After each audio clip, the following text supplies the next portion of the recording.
My insides want to be on my outside. What's more hot sauce? No. This still gives you just instant indigestion, doesn't it? Yeah, actually. Instant I gotta agita. blow the bathroom here in a minute. I'm running to Tom's bathroom and lock him out. Welcome. He's like, there's hair everywhere. That's the least of your problems. Hope you got a plunger. Hello, welcome to Entertain This, a podcast about movies, TV shows, and video games. I'm Hayden. With me, I have Mitch Hello. and Tom. Hi, Tom. And today we are discussing what? Cult classic films and cult films. Not the occult, but, Oh. but cult classics and stuff.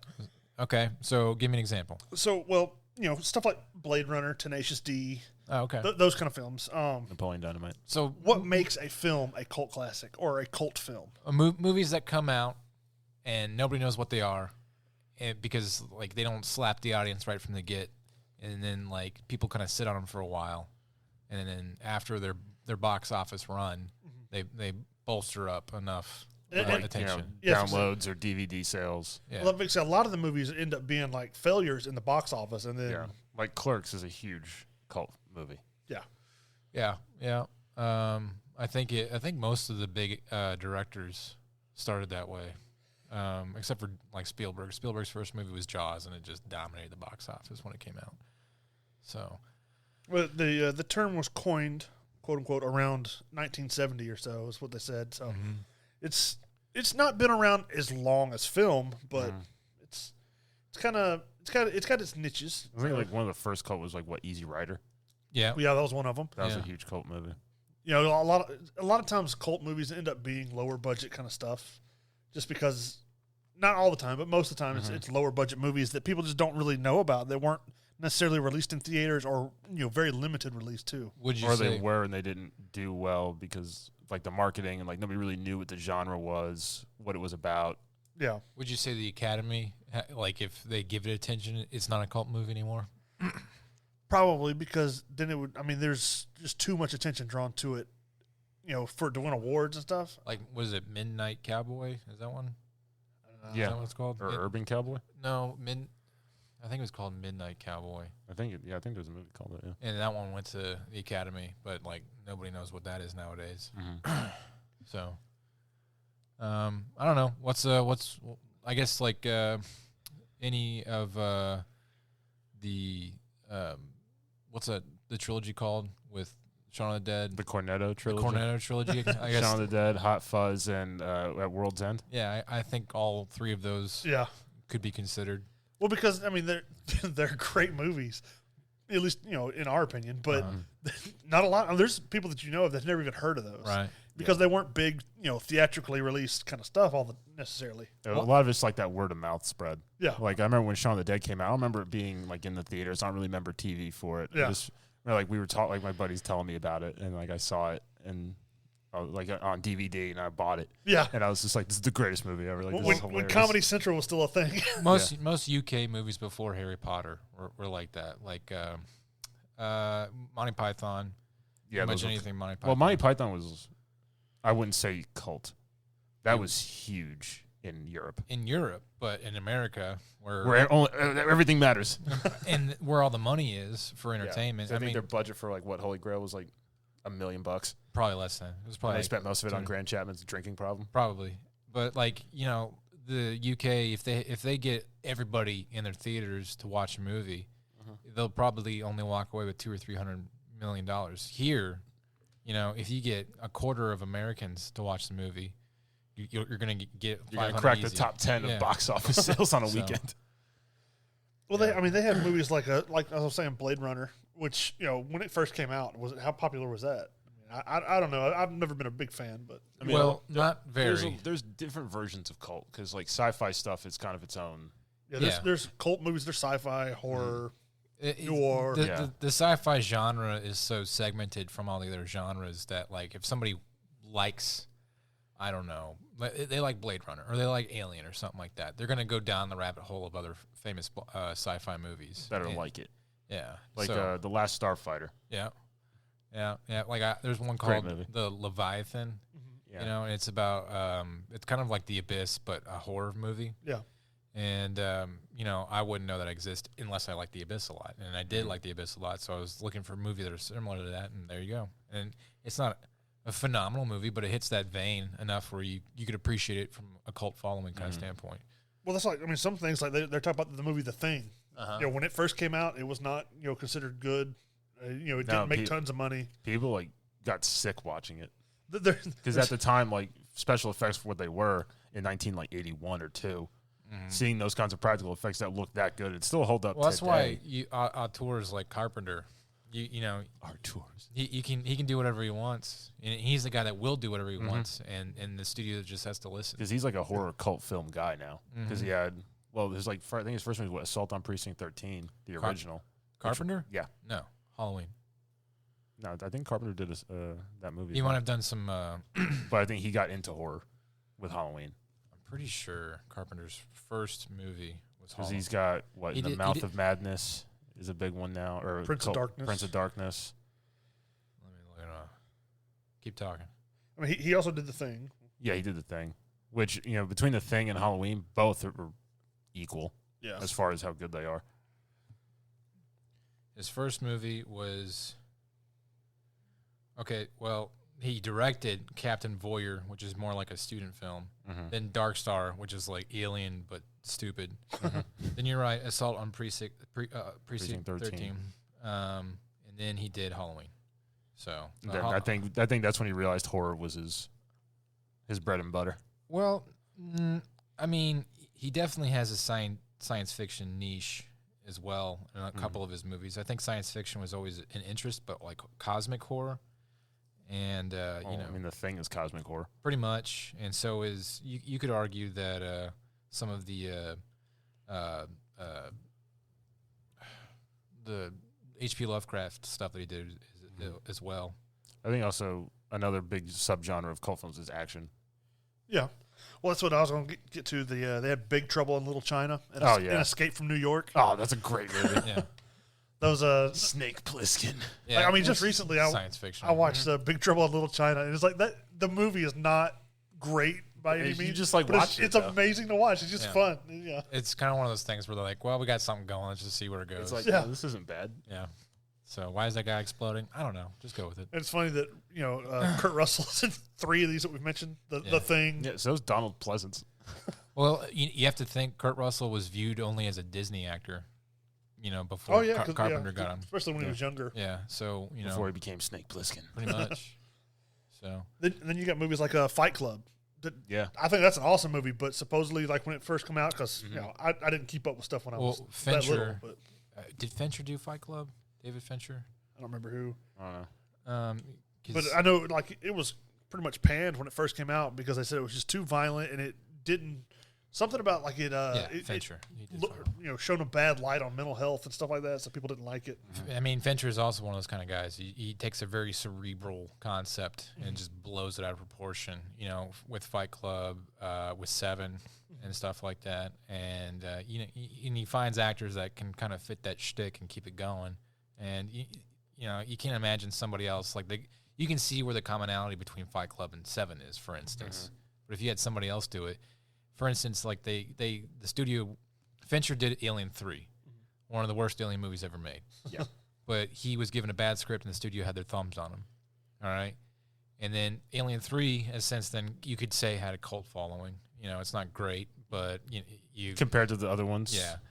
But Aside from Alien and Aliens.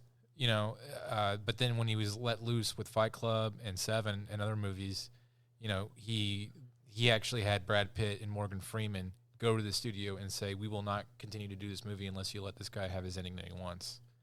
And that's basically where you get that auteurship, so to speak, where you can do whatever you want with the movie, and the studio has to back off when the A-listers that get the butts and seats show up and to the studio for you and say, if you want us in this movie, listen to this guy. Yeah. So, and that's what makes the cult following. I don't know if Seven did great when it first came out, but it's an amazing movie today. I mean, a lot of directors, like you were saying, had that cult movie. Like Tarantino had Reservoir Dogs. Yep. Like yep. that's a Yeah. huge cult And movie. it tanked in the beginning Oh, when yeah. it first came out. Nobody really got it. No. And then later it was like, oh man, this is a fantastic. Everybody's like, oh yeah, I remember Reservoir Dogs when it came out. Yeah. Well, another horror movie. Well, I say horror. It's horror comedy, but Hocus Pocus. When that came out, it was like almost. I think it was like straight to Disney Channel. Now it's like 24 hours on Halloween. You got to watch Hocus Pocus and Binks, and they got a sequel coming out. They do this year. I think that also some of the cult following movies hit that weird seasonal like point. Like like you didn't really have like a good besides like Halloween, but not for kids. You like a good Halloween movie, and Hocus Pocus hit that too. The problem with Christmas movies is there's so many of them. Yeah. But like A Christmas Story was a cult film. Yeah, that movie bombed when it came out because it was Hocus Pocus when it first started. It was something that hit that niche. Well, like Jingle All the Way, it's not a big cult film, but it's Arnold Schwarzenegger in a Christmas kids movie. Yeah, Turbo Time. I watch it every year just because it's hilarious. Yeah, he's got two. Get the mail, man. If you see like that little grid, that little line spike, for Jingle All the Way, it's going to be like, bam, Christmas, and then it's dead for the rest of the year. Yeah. So that's what probably keeps these cult following movies going. So I think a lot of just like those high school movies are huge cult films, like Napoleon Dynamite. Yeah. Even I think The Breakfast Club. Well, actually, Napoleon Dynamite made $40 million at the box office. It's weird because I think that people still consider it a cult movie. Probably despite just its box office success. I think just because it's so diversified, like either people love it or hate it. Yeah. I can't stand that movie, to be honest. I love that movie. It's a movie that where you're like, everybody like, why do you like that movie? And you're like, because it's funny, it's my own thing. But then like, there's a billion people that are like that, so it's a high school movie. Yeah, it came out at the right time to be considered cult, but still make a lot of money. Movies that are rebellious, that go against the norm, like pretty much every John Hughes movie, where angsty teens are trying to find their place in the upcoming world and stuff like that, and then they stick, and like everybody watches the Breakfast Clubs and 16 Candles and whatnot. Or St. Elmo's Fire. And yep. So, well, what are some modern movies that you think will be cult movies here in the coming years? I think Blade Runner 2049. Yeah, I think that because it didn't do great when it came out, but it gelled so well with the original Blade Runner that I think it will be like the exact predecessor of that first movie, where everybody didn't know what to do with it, and then they'll be watching it in film school one day. Now hear me out. Batman versus Superman. Not because you can say whether it's bad or good, but because you have some diehard fans that just love it. So whether you like it or not, it's gonna have a cult following. Do you bleed? As it continues to go, because there's some that hate it, some that love it. So I didn't like it. I liked it. It's too dark, and I don't mean like dark as in content. I mean dark as in I couldn't see anything. Well, turn your brightness up. I can't think anything recently, because it would be a movie that you would like, and everybody else didn't like. So, because everybody like. The marketing is so on the nose with movies nowadays that they can just figure out what to dump all their money into, and it'll be a blockbuster. Well, because a lot of times they just go, "Hey, what do y'all want to see?" Oh, okay, we'll make that. Yeah. And I don't know. I don't know what a movie. Maybe no, because Dune did fine. I don't know. I don't know what's. It's really hard to just project it, because how many movies have you seen that came out that just sucked, and then Blacklight, and then it's just they still suck. But you gotta like it. What is it called? What, The Northman? Maybe The Northman. I think that could be something, because I'm sure there are artistic people like Hayden that love all that, but I thought it was dumb. I fell asleep. But it had some interesting parts. I can see where people would like it for what it was. So I could see that being something in the future like that. What is that? I gotta look up this movie. There's like some big movies that become like, it's a huge blockbuster. And while it's out in theaters, and then after that, it's like you got your DVD sales, and then it just keeps going with people just still like, oh my God, this movie. And they watch it like every freaking day. Yeah. Near Dark, 1987. That was Catherine Bigelow's first movie, and she wanted to do a Western. And the studio said, no, vampires is a big thing because of Lost Boys and stuff like that. So she did a vampire Western. And she was married to James Cameron at the time, so she got James Cameron, connections. And it was a movie that did terrible in box office, but it does have a huge cult following. I've never today. heard of it. I feel like a lot of Westerns have that. It's got Bill Paxton in it, and Lance, the bishop guy from Alien. Lance Henriksen? Yeah, is that his name? I think so. So, But like the old like spaghetti westerns, those are cult movies. yeah. They're called spaghetti like the old like Clint Eastwood ones, like Yeah. the Fistful of Sergio Dollars. Leone. Because those movies didn't really do great. I mean, people have been westerned to death at But that they were point so by cheap. John Wayne. They're so cheap to make. Yeah. You know, if you got 1% of America just into the theaters to see, you made a profit. But people still talk about the movies, even though they weren't like huge box office stuff. Yeah, and that's essentially what Clint Eastwood does today. He makes movies for like less than $1 million, and but his name puts butts in seats, so they're going to make a profit off of it, even though some of his more later movies are just trash. Yeah. So I mean, and then you have movies like nowadays. I feel like pretty much everybody that I know that's seen Animal House likes it.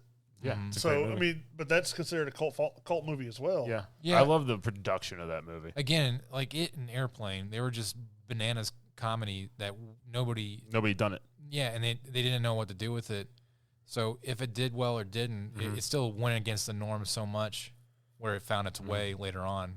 So I mean, you could make an argument that there's a party house genre of cult films, where like you have Animal House and just a bunch of frat boys going crazy. You got the American Pie movies. that came later. They came later, and then you got like Project X. I didn't see that one. You hadn't seen that one? No. Because that movie, it came out, and then only like high school kids went and saw this, and then all of a sudden it blew up with college kids, and like it was just men, 15 to 30 Yeah. went to go see this, and then like it was like all this like fallout like phenomena past it. It's weird because like you have to have movies that started essentially in the 70s, because movies in the 60s and earlier, everybody saw them. It didn't matter if they were good or bad. Well, I mean, you have movies like The Evil Dead that spawned a whole franchise, and it was a cult movie to start with. Yeah. So it's gotta be later on. Yeah. Like Van Helsing. It's a cult movie. Right. There's some Sam Spade movies that are not that great, but people saw them anyways because it had the mouth guy in it. What's his name? The mouth guy. The dude with the big mouth. Yeah, I'll show you. What's his name? Oh, James Cagney. No. Let me pull his name up. I didn't require it. I know this was going to require research. Well, I mean, you also have some like just trash movies that are considered cult classics just because people like to watch them to The make Room. fun of them. Like The Room. And Killer Clowns from Outer Space. Humphrey Bogart. Yeah. A lot of the Stephen King like older horror movies like Yeah, Silver Silver Bullet, Bullet, yeah. Christine. Maximum Overdrive. Yeah. That's definitely a cult movie. Tremors. That's Tremors. Tremors is a great cult movie. Yeah. That's just a good movie. God dang underground monsters. I mean, The Hills Have Eyes, the original was a cult, and then it blossomed to a reboot of all things. Yeah, there's some sex movies back in the 70s that like really they were just trying to shock people. Yeah. And- Barbarella. yeah, the like to basically see how far they could get with the censorship ratings, and see if they could basically sell pornography, and those ended up becoming cult movies. Some directors who couldn't be taken seriously in the creative world use that sex stuff to sell for some of their better ideas, and their famous movies today. You get like a lot of kung fu movies, like Enter the Dragon. Yeah. Now, would you consider Scarface to be a cult movie? See, crime stuff is. I mean, that's its own little niche, isn't it? I mean, to me, it just felt like another action drama. Because that was Pacino. no, the director was the guy who did Carlito's Way. What was his name? Mitch is looking it up. I'm trying to. I thought Scarface did decent. I can't remember if it did or didn't. Edward Richardson. Oh, well, he was the art director. Brian De Palma. Yeah, De Oh, Palma. okay. So I think he did one recently that was really bad. Yeah, it's hard to tell though with some crime movies, because like people love a good crime story, Well, I mean, like The Godfather. Godfather Casino. set the stage for that, and Godfather was a blockbuster hit. So you can't say that was a cult movie. Then you almost like blend it in with like like police drama, crime stuff like Heat. Yeah. Now everybody thought that The Godfather was going to be bad before it came out, Yeah, but they kept it. they kept threatening to shut it down Yeah. and interfering with what's his face, Coppola. Mm-hmm. And then, in my opinion, unfortunately, you have movies like I Spit on Your Grave that continue to be made. Those are those sex movies I was telling you about. Yeah, it's just I don't understand. Like, what's the draw to that? And you got like Sharknado. Yeah. Well, those are just like I That's don't know. You the can't sci-fi, lump 'em. the sci-fi film, the sci-fi channel But movies. it's a cult only because it's like a joke. It's like a novelty movie, you know. So like you get a badge of honor for finishing it. Well, like you had punished me with the movie Reefer Madness. It's considered a cult film just because people like to watch it to laugh. So's at it. Velocipaster. Yeah.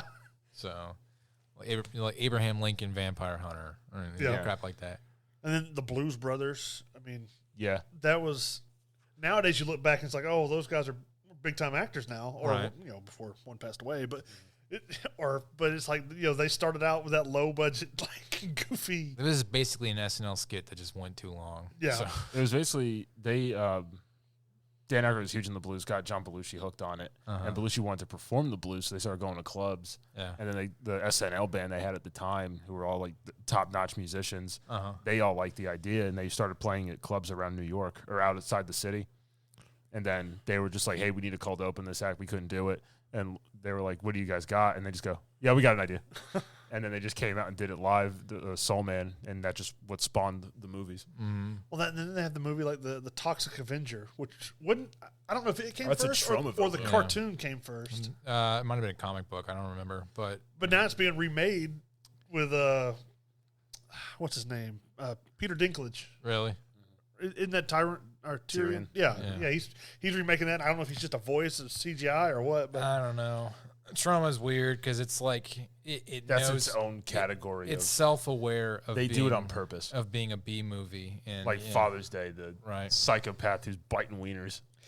one that I didn't really realize was necessarily a cult movie was The Princess Bride. Like, I mean, most people Yeah, that either movie like didn't do well when it came out, It but it's didn't? like one of like the best movies. Yeah, ever made. That's a great movie. That's one of those novelty, not novelty in the hokey sense, in the sense of like everybody can watch it and enjoy it throughout the generations. Yeah. And it gets better every time you watch it. Right. Well, yeah, I just wanted to go through and talk about some cult films. That Small were- Soldiers. I still don't like it, and it didn't do great to begin with. They tried way too hard. I remember when that movie came out, they're like thinking this was going to be like every kid was going to freak out about this movie, but it was really adult for a kid movie. So Gorgonites. yeah, and like they wanted to make it even edgier than what it originally. Yeah, came like out people as. were dying. Like Yeah. it was like it'd be like Gremlins. Right. Like Gremlins, for instance, is a good example because that was a PG-13, one of the first ones, and people didn't really know what to do with that one. So I think like an American Werewolf in London was similar. for Yeah, cult. I I know it's one of like the best cult horror movies and one of the best horror movies as it's been reviewed. yeah, Isn't that John Hughes? no, it's the guy who did Twilight Zone and Animal House. Don't remember his name. What's this Twilight Zone movie? He got sued for this movie because of the helicopter incident. Oh yeah, Directed by John Landis. John Landis, that's right. Yeah. now you got some of the the cult movies. It's when somebody kind of ventures a little too far, like The Labyrinth with Jim Henson. He always has all these nice like the Muppets and all that, and then he has these creepy When he gets to dark. go off the rails. Yeah, And for some reason, the Labyrinth worked, but Dark Crystal just can't. And Yeah, and Yeah. Dark Crystal was rough. he was trying really hard to push Muppets or puppets into a medium where people could take it seriously as a form of like character portrayal, and it's just the only convincing puppet portrayal of a character that I believe could be like suspension of disbelief happened was Yoda. yeah. But I mean, it helps if your primary characters are not puppets. Yeah. So Oh, you know what's a great cult class I'm thinking about? Time Bandits. yeah, not my favorite movie. I but love that movie. It's Little People, yeah. Big Adventure. because that's got John Cleese and Sean Connery in it, right? Yeah, that's where Terry Gilliam did the Terry movie, Gilliam, and yeah. they Basically anything Terry. they basically just called Sean Connery just like as like almost a joke, Yeah. and he's like, "No, yeah," he's like, "I could do it." It's like, "What days?" And they're just like, "I was like flipping through the pages, like, oh, we could do these days." He goes, "Yeah, I'm free." Sweet. Yeah. You're like, "Holy crap, we got Sean Connery." Yeah, Highlander is their example. Yeah. And it's funny to see like some actors stay in cult classic movies, like Bruce Campbell. Yeah. He either unless he's in a bit part, it's pretty much a cult classic kind of movie that he's Right. in. This is niche. Well, I mean, I guess you could say you try to break out in TV with Burn Notice and stuff like that. So Yeah, but just as far as films go, it's Yeah. Army of Darkness, Evil Dead. I mean, there's like TV show cult classics too. I guess you could say Battlestar would be an example. Battlestar Galactica, yeah. Stuff like that. I'd say Buffy the Vampire Slayer. I'd say Star Trek was the first Yeah. because it failed. and Well, then yeah, came because back. it was different for its time. Yeah. Yeah. So, and then he came back with a vengeance. I think TV could probably take film in what is considered a cult classic first because everybody had options for TV back in the day, not so much for film. Yeah. So, and Star Trek was early 60s. You know, Yeah, it was like the mid 60s. you wouldn't think of a cult classic in film till about the 70s. So, Yeah, there was just a little conversation that kind of just came up that figured we could talk about. If people want to hear more about it, we can dive a little deeper into it. But yeah, it was kind of a last moment thing. if you got any ideas or if you think that a movie should be a cult classic, you know, message on entertainuspodcast.com. And I mean, if you want to tell us why you think a movie is a cult classic, we'll read it here. So we'll look at it. One of us will review it, and we'll tell you if you're a smart person or a dumb person. I'll let Tom do that part. You dab. All right, well, that's it for this. Goodbye for Mitch. bye. Tom. Bye. Me, hey, goodbye.